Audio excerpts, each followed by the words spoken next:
1930년대에 활동했었던 평생 사랑에 대해서 연구한 학자가 있어요. 위스콘신 대학 심리학 교수인 해리 할로우라는 아주 유명한 분입니다. 붉은 털 원숭이 실험, 이 실험 자체 굉장히 유명해졌는데요. 새끼 원숭이를 이제 어미와 이렇게 떨어뜨립니다. 그럼 이제 새끼 원숭이는 막 울겠죠. 굉장히 스트레스를 받아 하고, 그럴 때 마치 원숭이처럼 얼굴이 생긴 또 몸통도 마찬가지고 인형을 이제 두 개를 만드는데, 하나는 이제 철사로 이렇게 만듭니다. 철사 원숭이. 그다음에 하나는 아주 도톰하고 부드러운 천으로 이렇게 똘똘똘똘 감아서 그런 어떤 이 천 원숭이라고 할까요? 천 인형 원숭이를 이렇게 만들어 놓습니다. 그리고 이제 새끼 원숭이니까 이제 젖을 먹어야 되는데, 그 젖은 우유병에 이렇게 담아가지고 철사에다가 이렇게 철사 원숭이에다 이렇게 달아놓은 거예요. 그러면 이제 이 원숭이는 철사 원숭이, 젖이 있는 철사 원숭이에게 갔을까요? 아니면 이제 부드러운 천이 있는 천 원숭이에게 갔을까요? 어떨 것 같습니까? 예, 이 부드러운 천 원숭이한테 이렇게 딱 달라붙어서 안 떨어져요. 근데 이제 배가 고프면 옆에 가서 이제 철사 원숭이한테 가서 우유만 먹고 다시 이렇게 돌아와서 이렇게 꼭 안겨 있습니다. 예, 그래서 이제 혹시 전기 충격을 주면 어떨까 해서 아주 약한 전기 충격을 이렇게 천 원숭이한테 이렇게 줘봐도 살짝 이렇게 미동은 있으나 결국 다시 돌아와서 이 천 원숭이를 이렇게 끌어안고 있는 모습들을 보면서 인간과 유전자가 95% 일치하는 그 원숭이를 실험을 한 거예요. 이제 결국 사람에 대한 실험을 한 거나 마찬가지죠. 사람은 따뜻한 사랑을 언제나 필요로 한다라는 겁니다. 우리 신적 성품을 이루는 8가지 요소, 제일 먼저 뭐가 있어야 된다 그랬죠? 제일 먼저 믿음이 제일 중요하다. 네, 믿음 있는 사람 어떤 사람이라고요? 덕이 있는 사람이다. 근데 덕은 방향성이 있어야 되는데, 그 방향성은 지식이 이제 제공을 해 주는 거죠. 근데 지식은 또 어떻게 해야 된다? 절제해야 된다. 근데 절제를 계속해 나가는 것은 인내다. 또 너무 이렇게 인내하고 참는 것이 또 신앙생활이 아니라 이 경건의 생활 누리는 것이 또 신앙생활이다. 여기까지 이제 지난주까지 제가 말씀드렸고, 오늘은 형제 우애와 사랑에 대해서 얘기를 하는데, 어느 자료를 보니까 이 8가지 덕목이 신약 성경의 순서가 굉장히 비슷하대요. 복음서는 이제 믿음에 대한 얘기를 하고 있고, 그 다음 나오는 이제 사도행전은 덕에 대한 얘기, 공동체의 나눔이라든지 핍박에 의해서 의연하게 대처하는 이런 모습들, 또 바울 서신은 지식과 절제에 대한 부분이다. 또 그 다음에 나오는 야고보서와 베드로 전후서는 인내와 경건에 대한 부분이다. 또 요한 서신들, 요한, 특히 요한 1서 같은 경우에 형제의 우애와 사랑에 대한 이야기다라고 이제 이야기도 합니다. 그래서 오늘 마지막으로 형제의 우애와 사랑에 대해서 좀 나눠보도록 하겠습니다. 형제의 우애란 말은 보통은 이제 가족 관계에 대한 말이지만, 지금 이 본문에서는 교인들에 대한 이야기를 하고 있습니다. 믿음의 형제, 자매들 사이에서의 그 우애를 가리키는 말입니다. 그런데 경건에 형제 우애를 더하라고 얘기합니다. 그럼 경건하고 형제 우애하고 무슨 상관이 있느냐라는 겁니다. 아이러니하게도 경건하게 되면 좀 약해질 수 있는 것이 형제 우애라는 거예요. 내가 경건하면 형제의 그 유독 부족한 부분이 이제 눈에 막 들어오는 거예요. 그래서 막 지적을 하게 됩니다. 바리새인도 내가 경건하다 생각하니까 막 자랑을 하는 거예요. 나는 일주일에 2번씩 금식해. 그리고 11조도 철저하게 드려. 그리고 이제 그런 우월감으로 이제 오른쪽 왼쪽 보니까 이제 여기 이제 세리와 창녀가 막 기도를 하고 있는 모습을 보는 거예요. 그러니까 하나님, 내가 얘네들보다 훨씬 이렇게 우월하게 해주셔서 얘네들 같이 되지 않게 해주셔서 감사합니다라는 이런 교만한 기도를 이렇게 드리게 되는 거죠. 그러면 우리가 좀 의문을 가질 수 있는데, 진짜 경건한 사람이 형제 우애가 없을 수가 있는가라는 부분입니다. 경건에는 2가지 측면이 있다라고 보는데, 디모데후서 3장 5절에 이제 그런 얘기를 합니다. 우리 설교 노트에 있는데 같이 한번 읽어볼까요? 경건의 모양은 있으나 경건의 능력은 부인하니 이 같은 자들에게서 내가 돌아서라. 이 경건의 2가지 측면은 경건의 모양, 경건의 그 겉으로 드러난 모습, 또 경건의 실제적인 능력, 이 2가지가 있다라는 겁니다. 경건의 모습은 뭡니까? 우리 겉모습이에요. 외형. 여러분이 이제 겉으로 보여주는 절제된 모습, 오늘 이렇게 다 오셔서 이렇게 예배드리는 이 모습, 또 여러분 이제 학교에서 또 직장에서 점심 먹을 때 다 이렇게 식판을 갖다 놓고 이렇게 기도하는 또 이렇게 기도하신 분도 있을 거고, 손수건을 떨어뜨렸네 하면서 이렇게 아멘 하면서 이렇게 눈에 뭐가 들어갔네 이렇게 기도하시는 분들도 있을 거고, 이건 다 모습입니다. 경건의 능력은 뭐냐면 신앙의 실력, 거룩하고 정직하고 용서하고 사랑하고 진실하고 헌신된 뭐 이런 걸 얘기합니다. 그런데 경건한데 형제 우애가 없는 것은 이제 이렇게 해석할 수가 있는 거죠. 경건의 모습은 갖췄는데 능력이 아직 부족할 때, 그때 형제 우애가 부족하다라는 것, 부족할 수 있다라는 겁니다. 사업하신 분들이 그런 얘기를 하시더라고요.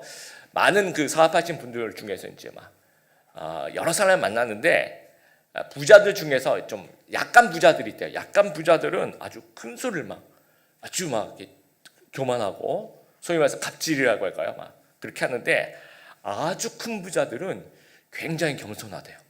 옷도 조금 부자들이 막 명품에 막 이렇게 하고요. 아주 큰 부자들은 아주 막 이렇게 허름하게 입고 다니는 거예요. 우리 주위에 오늘도 아주 소박하게 입고 오신 분들은 큰 부자인가 보다 이렇게 생각하시면 될 것 같습니다. 그래서 이제 살짝 경건한 사람은 이제 형제를 얕잡아 보는 거예요. 왜냐하면 우월하니까, 내가 우월하다 생각하니까. 근데 많이 경건한 사람은 형제를 사랑한다라는 겁니다. 그래서 진짜 경건한지 증거가 타인과의 그 관계에서 증명되어야지 그게 정말 경건에서 형제 우애를 더하는 것이 된다라는 거예요.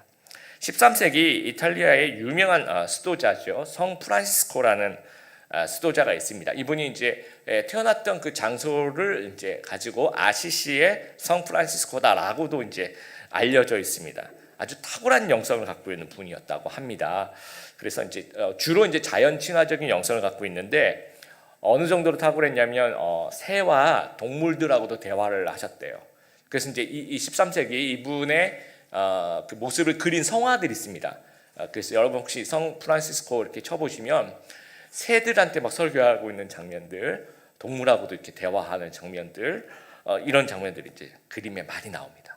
그리고 성 프란시스코 수도회를 창설하고 현재 그 교황님이 계시죠. 266대 교황인데 이분의 이름을 따서 프란시스코 교황이십니다. 이분의 이제 일화가 있는데, 제자들과 함께 이제 금식하면서 기도하고 있었대요. 근데 이제 제자들 중에 한 명이 너무 배가 고픈 거예요. 여러분 한 3일 정도만 금식하시면 뭐라 그럴까요? 이제 이렇게 환상이 보입니다. 막 이렇게 통닭이 날아다니고 김밥이 나에게도 들어오는 어떤 그런 꿈과 환상을 보게 되는데 너무 배가 고팠던 거예요. 그래서 이제 몰래 어디 숨어가지고 이렇게 불을 피워서 죽을 이렇게 끓여가지고 이렇게 막 먹고 있었던 거예요. 그러다가 지나가는 다른 제자한테 딱 걸린 거예요. 그래서 이제 걸린 사람, 이제 자기는 기도를 열심히 했는데 얘는 먹고 있으니까 당장 비난을 하는 거죠. 넌 이렇게 우리가 열심히 금식하고 있는데 너 혼자서 이렇게 먹을 수 있냐고 막 비난하고, 막 제자들 불러서 예봐라 하면서 얘기하고, 선생님 우리 이제 프란시스코 선생님 보세요 하면서 막 이렇게 얘기를 하니까 이 프란시스코 선생님이 그 옆에를 이렇게 가더니, 옆에 딱 앉으시더니 다른 제자들한테 큰 소리로, 자 지금부터 금식 끝, 이제 식사 시작 하면서 같이 이제 죽을 떠먹더라는 거예요. 이제 금식 끝났으니까 너희도 와서 먹으라는 거죠. 그래서 이 형제의 연약함을 보고 비난하는 것이 아니라 형제의 연약함을 붙잡고 안타까워하며 같이 울 수 있는 것이 진짜 경건이라는 거, 이게 형제 우애라는 것입니다. 그래서 성 프란시스코의 평화의 기도, 여러분 노래로도 나오고 많이 들어보셨을 거예요. 주여 나를 평화의 도구로 써주소서. 미움이 있는 곳에 사랑을, 다툼이 있는 곳에 용서를 하는 어떤 그런 시를 쓰셨다라는 거예요. 진정한 경건은 공동체 안에서 형제자매들을 배려함으로 나타나야 됩니다. 이것이 이제 주로 우리는 말로 나타나야 된다라는 거예요. 그러니까 혹시 우리가 만약에 평화의 도구가 아니라 비난의 도구, 불화의 어떤 원인이 되는 그런 도구, 또 무슨 상처의 도구로 사용되어서는 안 된다라는 거예요. 우리가 크게 궁금해하지도 않으면서 의뢰 인사말로 하는 말들이 있습니다. 그냥 막 내뱉는 말인데요, 이게 상처를 굉장히 많이 줄 수 있습니다. 그래서 형제 우애를 깨트리는 그런 도구가 되기도 합니다. 저희 집사람이 옛날에 좀 아픈 적이 있었어요. 재생불량성 빈혈. 그래서 이제 골수 이식하고 지금은 이제 괜찮습니다.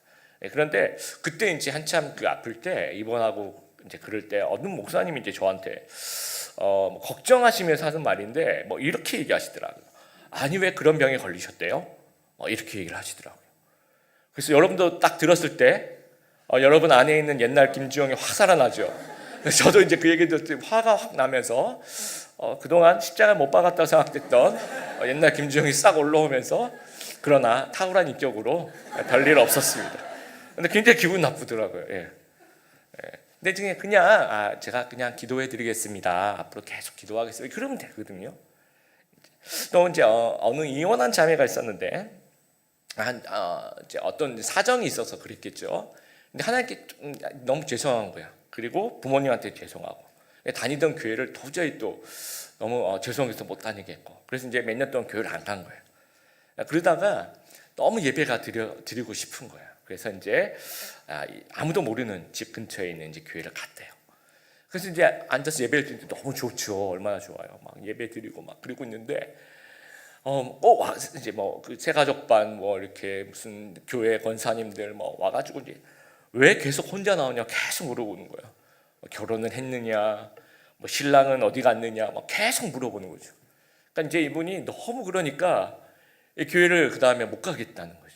그래서 그 이혼한 시점부터 거의 10년 동안을 거의 뭐 어떤 공동체 없이 다니다가 안 나가다 또 물어보면 또 딴 데 갔다가 또 안 다니다가 그러니까 그것을 이제 자기가 스스로 좀 상처가 회복이 되어서 편안하게 얘기할 수 있는 그 정도가 한 10년 걸렸대요.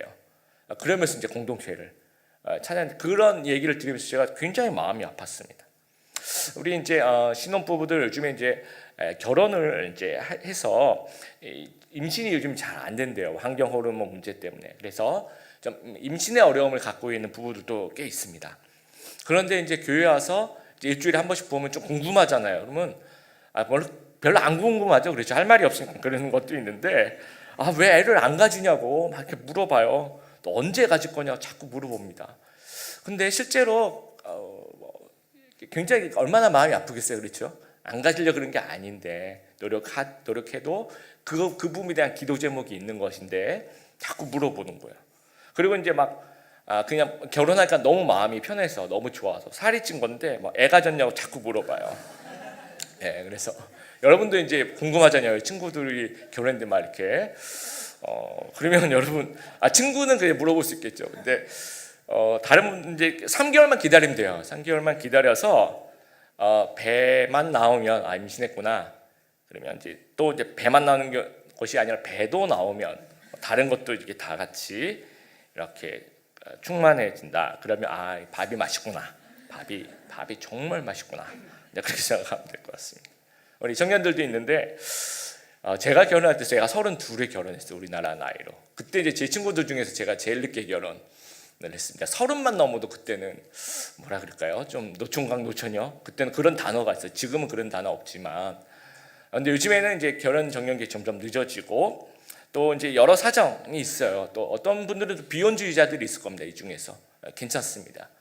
그런데 이제 그 사정을 모르시는 분들은 자꾸만 물어봐요. 뭐 너 언제 결혼하냐고, 너 왜 결혼 안 하냐고 막. 제가 주로 좀 많이 물어보는 것 같아요. 생각해 보니까 너희 사귀는데 왜 결혼 안? 왜 서번트 안 올라오냐고 막 화내고 제가 막 제가 주로 이제 그러는 것 같습니다. 근데 이제 다 이 사정이 있을 거예요, 그렇죠? 그걸 물어본다고 제가 물어봤기 때문에 1년 뒤에 결혼할 걸 다음 주에 결혼할 그런 일은 없는 거거든요. 근데 이제 어떤 자매는 또 이제 저한테 와서 목사님 저는 비혼주의자입니다 그러더라고요. 알겠다. 그랬더니 내가 물어보지도 않는데 그 뒤에 한 마디를 덧붙이더라고요. 막 농담 반 진담 반으로. 그런데 목사님 제가 생각해 보니까요, 저는 비자발적인 비혼주의 같아요. 그렇게 얘기를 하더라고요. 그래서 한참 생각했어요. 이게 무슨 말이지? 비자발적인 비혼주의가 무엇일까? 예, 아마 자학 개그를 아마 저한테 했던 것 같습니다. 우리 청년들한테 막 궁금하니까 막 직장은 어디 다니냐고 막 물어봐요. 그리고 뭐 월급은 얼마 정도 주냐고 또 이렇게 막 물어보고.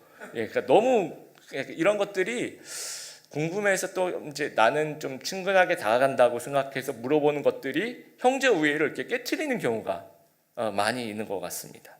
또 우리 여러분들 이제 청소년 시기 이렇게 거치셨잖아요, 그렇죠? 근데 우리 교회도 그렇고 다른 뭐 모든 교회 다 마찬가지인데 교인들 자녀들이 있어요.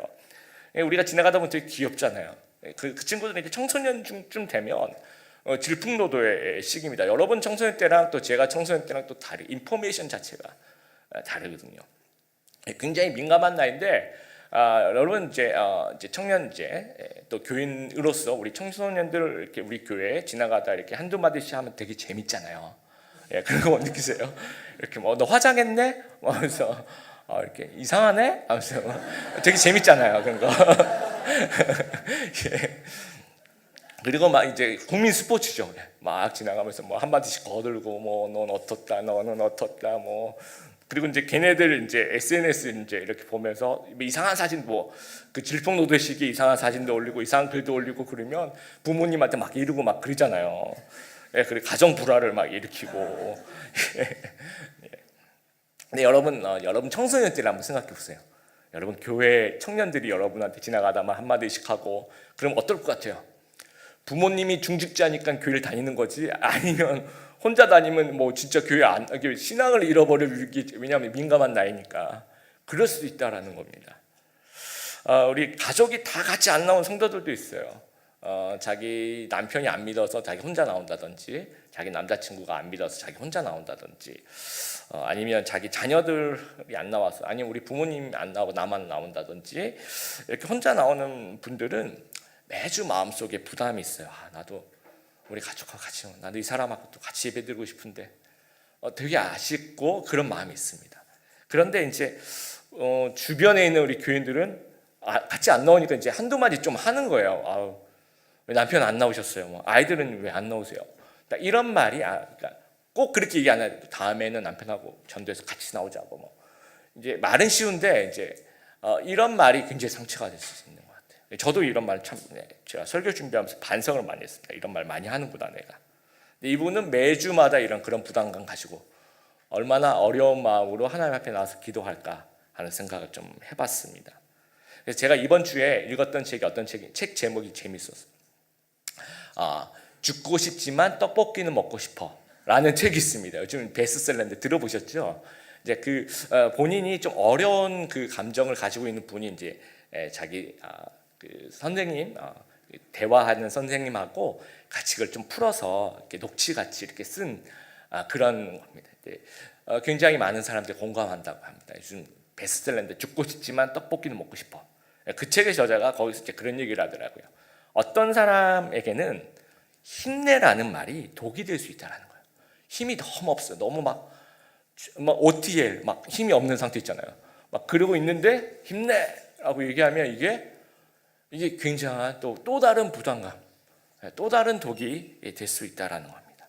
또 우리 교인들 중에서 가끔 이렇게 100명에 한두 명꼴로 정보에 아주 익숙하신 분들, 하나님께서 주신 은사인지 모르겠지만 국정원에 다닐 것 같은 그런 교회 안에 모든 소식을 다 알고 있고 또 모든 어떤 신상을 다 이렇게 알 수 있고 SNS를 그냥 읽으시는 분이 아니라 묵상하며 큐티하며 읽으시는 분들이 있어요. 행간을 읽는 분들.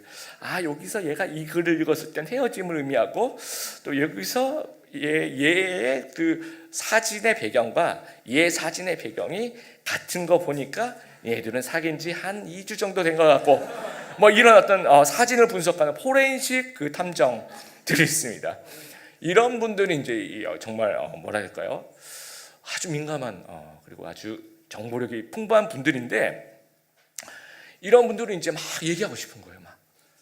이런 내가 발견한 이 진리를 사람들한테 막 이렇게 막 외치고 싶고 막 이게 복음을 외쳐야 되는데 너무 내가 너무 궁금했던 걸 아니까 뭐 사람들한테 막 얘기하고 싶은 거예요. 그런데 여러분 때로는 아무 말 안 하는 것, 때로는 모른 척하는 것이 사랑의 표현이 될 수 있는 것 같아요. 그래서 절제와 경건과 형제 우위가 이제 같이 가는 것 같습니다. 근데 우리가 또 이제 막 이거 알려주고 싶은데 막 또 지적하고 싶은데 막 이게 부글부글 하잖아요. 말 못하니까 이 말 못하는 답답함은 이제 기도로 풀어나가야 되는 것 같아요. 하나님께 기도하는 거예요. 하나님 우리 저 형제 저 자매가 이렇게 변화되게 해주십시오. 이렇게 기도하는 거죠. 그러면 기도는요 정말 반드시 열매를 맺혀요. 그래서 그 형제 자매가 변화되든지 아니면 내가 변화되든지 하여튼 어떤 방식이든지 아름답게 열매가 맺힙니다. 그러니까 하나님께 그렇게 대화하기 시작합니다. 그런데 그거를 하나님께 대화하지 않고 이게 이 마음속에 있는 걸 이렇게 다 이렇게 막 얘기하고 동네방네 안내 방송하고 그러다 보면 이제 형제 우애가 아니라 이 상처를 혹시나 줄 수 있다는 사실을 우리가 좀 기억했으면 좋겠습니다. 그래서 우리의 경건이 형제 우애의 모습으로 꼭 표현된다는 거 여러분 기억했으면 좋겠습니다. 마지막 덕목은 이제 사랑입니다. 형제 우애에 사랑을 더하라고 얘기하는데 형제 우애는 헬라어로 필라델피아라고 이야기를 하고 사랑은 아가페라고 합니다. 근데 이게 어떻게 다르냐면요. 형제 우애는 내가 아는 범위에 있는 사랑과의 친교를 다시는 거예요. 우리 교인들, 우리 스타터스, 빌더스, 또 우리 소그룹에 있는 사람들. 근데 아가페 사랑은 그리스도인이든지 아니든지 간에 누구에게나 갖는 그런 사랑. 그래서 가족 범위에 있는 사람을 그러니까 그걸 넘어서서도 차별 없이 의도적으로 사랑하는 것을 의미합니다. 그래서 형제 우애만 강조하면 나랑 다른 사람, 내가 모르는 사람 신경을 안 쓰는 거예요. 그런데 아가페 사랑은 범위가 넓어집니다. 우리 소그룹을 넘어서서, 우리 공동체를 넘어서서, 우리 교회를 넘어서서 이 사회의 전 세계까지 이렇게 넓어질 수 있다는 거예요. 근데 아가페 없는 형제 우애는 이런 거죠. 형제 우애는 나 우리끼리 이제 편을 만드는 거. 우리끼리 너무 좋아. 그런데 아가페가 없으면 너희는 우리 형제가 아니야. 그러면 우리끼리만 좋고 너희는 나빠. 이렇게 되는 거죠. 우리는 너희랑 안 놀아. 그러면서 차별의 씨앗을 제공할 수 있다는 반목으로 이어질 수 있다. 저 무리하고 우리 무리를 이렇게 갈라놓을 수 있다라는 겁니다. 지난주죠. 15일 날 그 뉴질랜드에서 뉴질랜드가 그 지상 낙원이라고 얘기하고 그렇게 뭐 나쁜 사람도 없고 그런 사고들도 거의 없었대 이때까지. 근데 좀 북부섬이 있고 남부섬이 있잖아요. 뉴질랜드 그 남쪽에 크라이스트 처치라는 도시가 있는데 그 도시 인구가 한 38만 명 된 아주 소도시가 있대요. 근데 금요일 날마다 이제 이슬람 사원이죠. 모스크라고 얘기하죠. 모스크가 두 개가 있는데 거기서 이제 이슬람들이 이제 모여서 예배를 드리고 있었나 봐요. 그때 군복을 입은 백인 남성 4명이 이제 총기를 들고 그 중에 한 명은 이 자기가 쓴 헬멧에 카메라를 이렇게 실시간 중계하는 거기다가 이제 SNS를 연결하면 이 실시간 중계, 그러니까 자기가 총으로 쏘는 사람들이 이제 생중계되는 거죠. 그렇게 그 모스크에 가서 총을 그냥 조준사격을 대놓고 쏘는 겁니다. 49명이 사망을 했어요. 그러니까 자기들은 무슬림 싫다라는 거죠. 그리고 이민자들 싫다라는 거죠.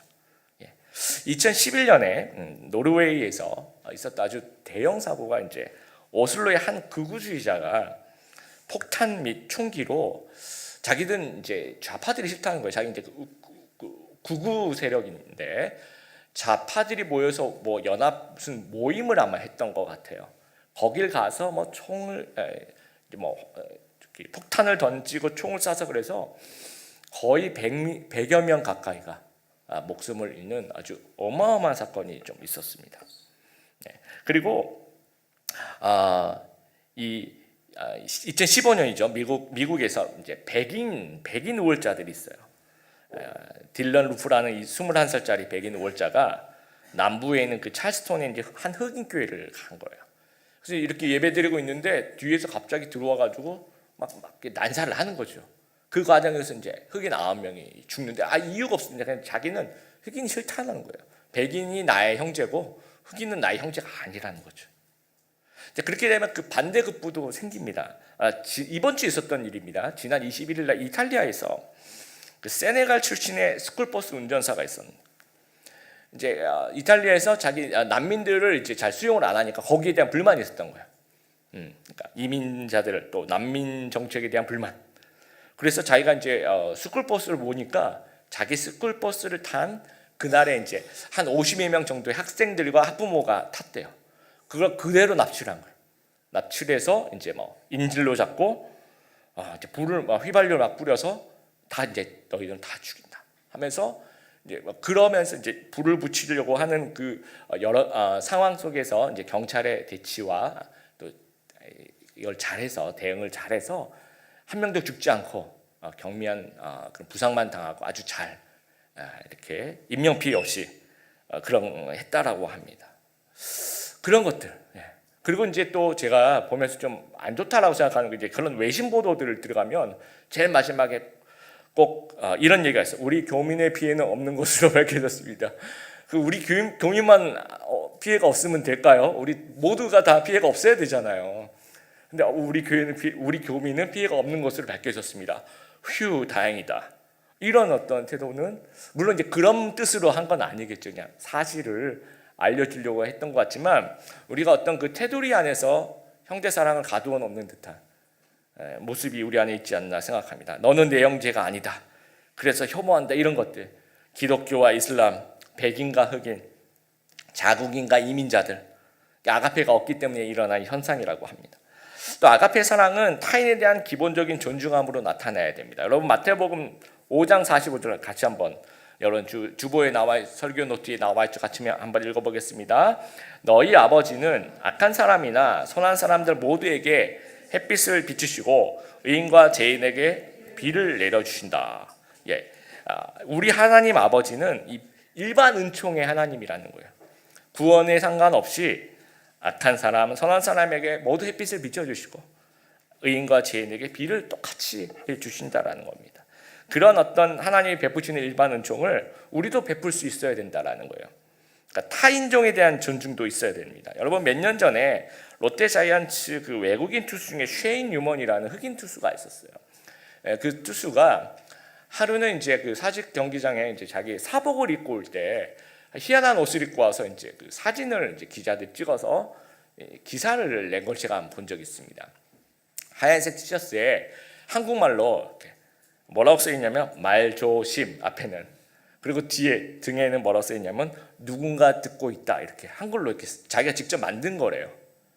그러면서 이제 그분이 한국에 와서 흑인이기 때문에 여러 가지 얘기를 아마 들었던 거예요. 지나가는 사람들로부터.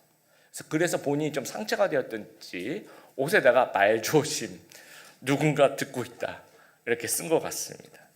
여러분 흑인들에 대해서 이제 우리가 막 그 어떤 뭐 연탄이라든지 뭐 이런 얘기들을 하지 않습니까? 그리고 이게 흑형이란 말은 흑인형을 얘기하는 거기 때문에 이게 뭐 인종 비하다 이렇게 얘기하기 힘들어요. 근데 몇 년 전에 이태원에서 유행했었던 그 치킨이 흑형 치킨이라고 있었습니다. 그 왜 그 흑형 치킨이라고 했냐면 그 치킨의 옷을 튀김 옷을 입힐 때 그 튀김 옷이 까맸대요.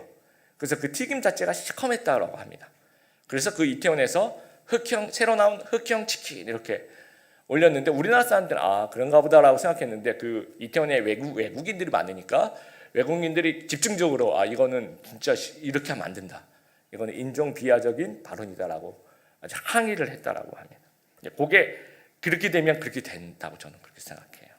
그리고 우리 왜 너무 단일 민족이잖아요, 우리나라가. 그러면 이 단일 민족은 뭐 다른 민족에 대해서 다 이렇게 비하하는, 일상이 비하하는 그런 단어들이 많아요. 우리 일본 사람들한테 우리가 세자로 뭐라고 합니까? 그렇죠? 제가 감히 이렇게 말씀을 못 드리는 거. 이렇게. 또 우리 중국 사람들한테 또 뭐라고 또 해요? 이렇게 제 말이 들리죠? 발음 정확하게 들리죠? 뭐 제가 굳이 설명 안 해도 다 아시겠죠, 그렇죠?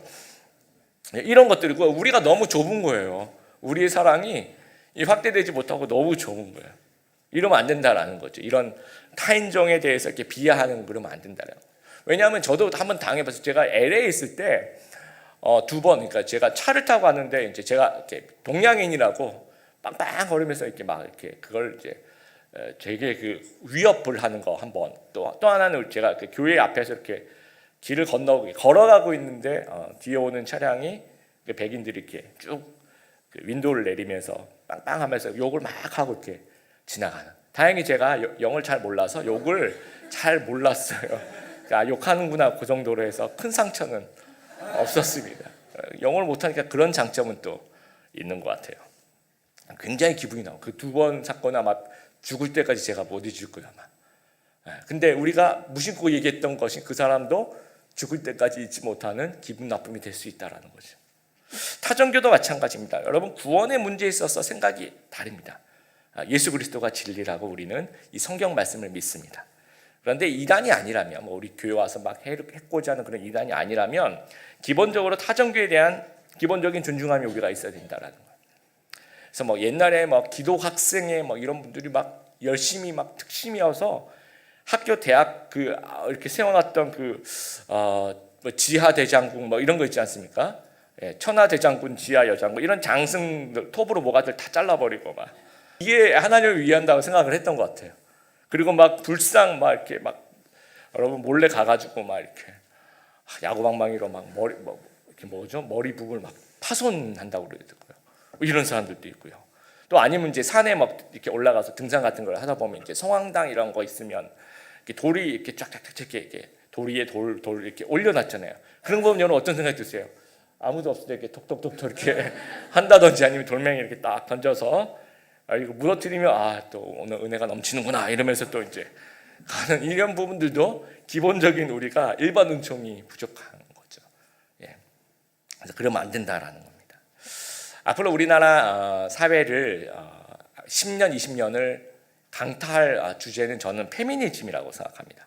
앞으로 우리 사회 최대 이슈로 아마 등장할 것이라고 생각하고 이 부분에 대해서 교회가 대응해야 된다라고 생각합니다. 근데 만약에 우리가 이 부분에 있어서 뭐 암탉 울면 집안이 망한다든지 뭐 이런 얘기를 한다든지 5대 여자가 뭐 이러면서 이제 그런 얘기를 하게 된다면 교회 안에 여성들을 다 놓칠 수 있다라는 거예요.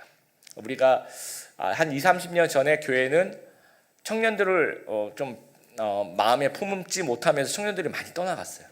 그것과 마찬가지로 앞으로 이 페미니즘의 문제를 교회가 품고 다뤄내지 못하면 정말 하나님이 사랑하시는 많은 여성들을 우리가 교회가 놓칠 수도 있다라는 겁니다. 그래서 요즘 제가 페미니즘 책에 대한 책을 읽고 있어요. 책도 읽고 강의도 이제 인터넷에서 좀 많이 듣고 있습니다. 근데 이제 스펙트럼이 굉장히 넓어요. 이제 페미니즘이 이쪽 극과 또 극이 또 있습니다. 이 넓은 스펙트럼 안에서 또 우리 크리스찬들이 공통 분모로 품을 수 있는 부분이 얼마든지 있어요. 예, 그러니까 우리 크리스찬들은 이 페미니즘 안에 그 이슈들을 다가 아니라 우리 하나님이 말씀이 허용하는 그 범위 안에서 그러나 우리가 그 말씀 잘못 오해해서 이게 하나님의 말씀이라고 오해하는 그런 부분들을 버리면서 그걸 이제 취해 나가는 거죠. 그 공통 분모를 찾아가야 되고 그러면서 교회 안에 그 불리한 제도들을 고쳐 나가야 된다라는 거예요. 그리고 어저께 이제 다 끝나고 설거지를 하는데 또 전통적인 교회는 이제 여자들을 설거지하고 남자들은 이제 다른 거 하고 이제 그런데 이제 지난 보니까 우리 이렇게 김정민 간호사님이 이제 이렇게 솔선수범해서 다 이렇게 잘 하셨는지 모르겠어요. 이게 잘 닦았는 그거는 이제 모르겠는데 그리고 이제 형제들하고 자매들 다 섞여서 이 정말 진정한 양성평등이 우리 그 공감터 설거지하는 장소에서 벌어지는 거예요. 성애자 문제 이거 사회 최대의 이슈로 또 등장하고 기독교가 이걸 어떻게 대응하냐에 따라서 많이 달라질 거라 생각합니다. 성경에서 동성애에 대한 얘기는 분명히 있습니다. 이거는 죄라는 말씀을 하나님 하고 계신데 우리가 기억해야 될 것은 여러 죄 중에 하나다. 우리가 도둑질하는 것도 죄고 우리 거짓말하는 것도 죄고 동성애도 죄고 그렇게 생각해야 된다는 것이죠. 회개하고 주님께로 나오면 용서받을 수 있는 죄인이라는 사실을 우리가 망각해서는 안 돼요. 좀 성교적인 관점으로 좀 봤으면 좋겠어요. 그래서 경계를 넘어선 혐오를 한다든지 또 너무 심한 놀림과 조크의 대상으로 삼는다든지 아니면 막 정말 악마의 자식으로 막 이렇게 정죄를 한다든지 이런 거는 좀 피해야 된다라는 겁니다. 왜냐하면 이렇게 정죄를 너무 심하게 해버리면 성교하기가 불가능해요. 여러분 예를 들어서 여러분 친구 중에 뭐 알코올 중독자가 있다고 쳐봅시다. 근데 이제 이 친구를 전도를 하고 싶은 거예요. 그럼 여러분 어떻게 합니까? 가서 형제야, 누구야? 우리 예수님 믿고 이거 한번 이겨내보자. 예수님 믿고 우리 술도 끊고 한번 정말 잘해보자. 이렇게 이제 품으면서 가는 거잖아요. 근데 동성애자도 마찬가지입니다. 근데 만약에 그 알코올 중독자한테 가서 이 더러운 놈아, 이 악마의 자식아, 뭐 이렇게 얘기하면서 하면 이 성교 자체가 불가능한 거예요. 무슨 말씀인지 알겠죠? 동성애자 마찬가지입니다. 형제 우리 예수님 믿고 이 문제랑 같이 한번 다뤄보자라고 품으면서 가는 것이 정말 하나님이 왜냐하면 예수님이 세리와 죄인들의 친구라고 말씀하셨다는 겁니다. 형제 우애가 아가페 사랑으로 확대되어야 됩니다. 어저께 우리 임직식에는 이제 형제 우애에 대한 어떤 부분이었다면 다음 주 전도 집회는 이 아가페 사랑에 대한 부분을 확대되는 겁니다. 비라벨 목사님 아까 우리 영상에 나왔죠. 마지막에 뭐라고 합니까? 비라벨 목사님 책 제목인데요. 사랑하면 전도합니다. 한번 따라해 볼까요? 사랑하면 전도합니다. 사람의 사랑에 들 때, 그때 우리가 복음도 전하시고 신앙의 성숙이 완성되어질 수 있다는 사실을 기억하게 되길 바랍니다. 8가지 성품 복습해 볼까요? 믿음이 제일 중요하죠. 그 다음에 여러분 덕이 있는 사람, 믿음이 있는 사람. 그다음에 덕은 지식을 더해야 되고, 지식에 뭘 더해야 됩니까? 절제를 더해야 되고, 절제는 계속해서 인내를 더해야 되고, 인내는 경건으로 승화해 나가요. 너무 경건하면 형제를 좀 깔볼 수가 있으니까 뭐가 필요합니까? 형제 우애가 필요한 거고, 또 우리끼리만 사랑하면 안 되죠. 무엇이 필요합니까? 아가페 사랑이 필요하다는 거. 여러분 꼭 기억하게 되길 바라요. 여러분 8절 한번 보세요. 이 모든 것이 여러분 삶 가운데 자라난다면 여러분은 유익하고 쓸모있는 사람으로 만들어 줄 것입니다. 또한 우리 주 예수 그리스도를 아는 지식이 여러분의 삶을 더욱 풍성하게 해줄 것입니다. 근데 9절을 보세요. 그러나 이런 것을 갖추지 못한 자는 앞 못 보는 사람과 같으며 과거의 더러운 죄로부터 깨끗함을 받은 사실을 잊은 사람입니다. 여러분 정말 내가 구원받았구나라는 것을 잊어버리면 이런 열매가 일어나지 않는, 하나님이 나 같은 죄인을 구원하셨구나, 그럼 나도 예수님 닮아가는 신적 성품의 사람이 되어야 되겠구나 하면 이제 이 성품을 갖추어 나간다라는. 근데 갖추어 나갈 때 5절에서 7절 계속 얘기하는 것이 힘써 더하라, 더하라. 그냥 더하는 것이 힘써 더하라는 거예요. 힘쓰란 말은 저절로 안 된다는 말입니다. 저절로 안 되니까 힘쓰라고 얘기하는 겁니다. 우리 그 어린이들 여러분 조카들 이렇게 보면 뭔가 그냥 가만히 쉬면 될 텐데 안 쉬어요. 뭐 이렇게 뒤집어요. 자꾸 막 갓난아기 막 뒤집고, 좀 쉬면 될 텐데 막 기어다니면 자꾸 쓸라 그러고, 쓰는 애들 자꾸 걸어가려고 그러고, 걷는 데도 자꾸 뛰려고 그래요.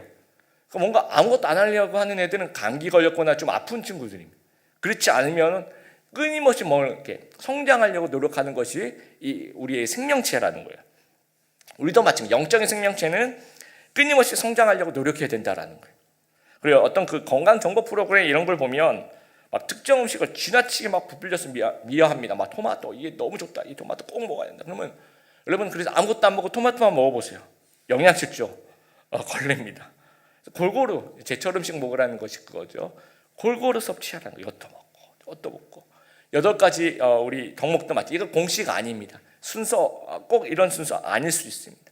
무엇이냐면 이건 보충해 나가는 연관성을 가진 이 덕목들이라는 거예요. 그래서 이걸 더해가면서 같이 성장해 나가면 우리는 유익하고 쓸모있고 풍성한 크리스찬이 된다는 겁니다. 그래서 우리 오늘이 어제보다 못하다면 우리는 큰일 났다라고 우리가 기억하고, 우리의 오늘이 어제보다 낫다면 우리는 나아지고 있다는 사실들을 기억하면서 우리의 삶의 현장에서 신적 성품 8가지가 풍겨 나오는 그런 귀한 성숙한 크리스찬 다 되시기를 주님의 이름으로 축복합니다.